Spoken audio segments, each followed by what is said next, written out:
안녕하세요. 오늘은 우리 농업인분들이 토양의 적절한 비료 사용을 위해 어떤 절차를 거치면 좋은지 알아보는 시간을 갖도록 하겠습니다. 우리 작물의 터전이 되는 농경지의 양분을 관리하기 위해서는 여러 가지들을 고려해 보셔야 합니다. 첫째, 양분의 특성을 이해하고 있으셔야 합니다. 둘째, 얼만큼의 양분이 필요하고 그 필요한 양의 양분을 정확하게 시비할 수 있는 능력이 필요합니다. 셋째, 적절한 양분의 공급 시기 또한 알고 계셔야 합니다. 넷째, 작물이 잘 흡수할 수 있는 토양의 위치 또한 알고 계시면 좋습니다.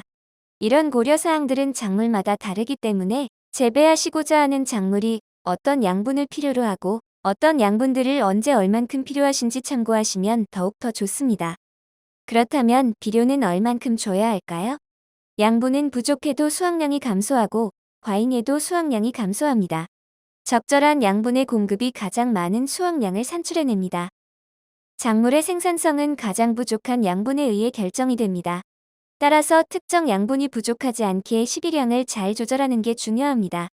그렇다고 너무 많은 비료를 과다 시용 시 아무래도 비료 구입비, 인건비 등이 상승하게 됩니다.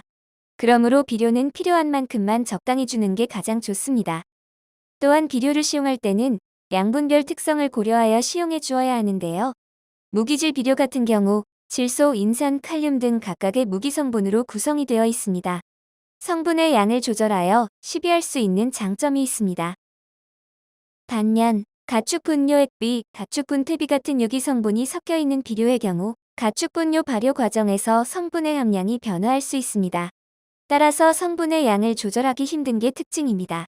작물 재배에 필요한 만큼의 양분을 공급하기 위해서는 퇴비, 액비, 무기질 비료의 특성에 따라 보완하여 사용하는 것이 중요하다는 것이 결론입니다. 비료 사용량을 결정하기 위해서는 토양을 검정해보는 방법도 있는데요.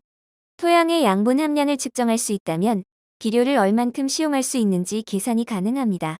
지금 농업인분이 재배하고 계신 토양에 특정 양분이 많다면 그 양분은 굳이 시용할 필요는 없겠죠. 따라서 토양의 양분 함량을 측정해보시면 불필요한 시비도 줄일 수 있고 적절한 양분의 공급으로 수확량 또한 늘릴 수 있습니다. 토양을 검정하면 얼만큼의 비료가 필요한지 비료 사용 처방서 발급해주기도 하는데요. 토양을 채취하여 거주하고 계신 농업기술센터에 토양을 잘 전달해주시면 토양을 검정해줍니다. 토양을 채취하실 때는 여러 지점에서 골고루 채취해주시는 게 중요합니다. 시료 건조 및 분석까지 약 14일 정도 소요될 수 있다는 점 잘 참고 부탁드리겠습니다.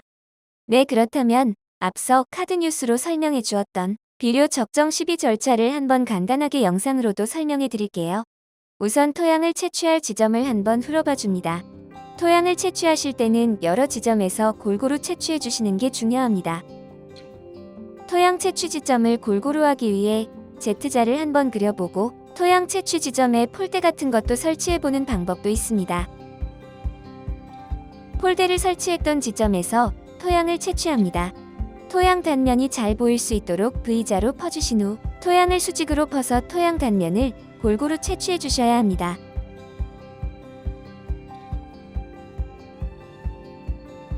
채취하신 토양을 골고루 섞어줍니다. 채취하신 토양은 다른 이물질이 들어가지 않도록 지퍼백 같은 비닐에 넣어 봉인합니다. 아까 채취해주신 비닐백에 토양을 시군센터에 의뢰해주시면 이런 비료 사용 처방서가 발급되게 됩니다. 어떤 성분이 많고 어떤 성분이 부족하므로 어떤 비료를 시용하라 라고 친절히 안내되어 있습니다.